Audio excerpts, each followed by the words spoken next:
Prej 2 ditësh, rrjetet sociale, veçanërisht TikToku, janë përfshirë nga thashethemet rreth çiftit të njohur, Leo dhe Lela, pasi në një faqe nisën të qarkullojnë biseda të supozuara mes Leos dhe ish partneres së tij, në të cilën pretendoi se ai e ftonë të bërë një takim në Gjermani.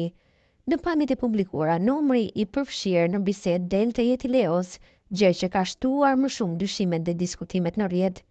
Por për këto pretendime është informuar edhe vetë Lela, e cila ka reaguar publikisht përmes një deklarate për emisionin prive, duke i mohuar kategorikisht lajmet që po qarkullojnë. Po i kemi parë, dje i kam parë, por nuk janë as pak të vërteta.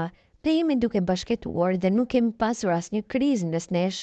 E lere më të mendoj për tradhti, nëse do të kisha pasur dyshim, Monti do të kisha vepruar.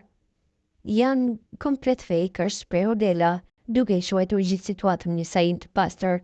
Kësaj ajo e ka sqaruar publikisht se marrëdhënia mes saj dhe Leos është e qëndrueshme, duke u përpjekur të shkuajë zërat që kanë trazuar rrjetin ditët e fundit.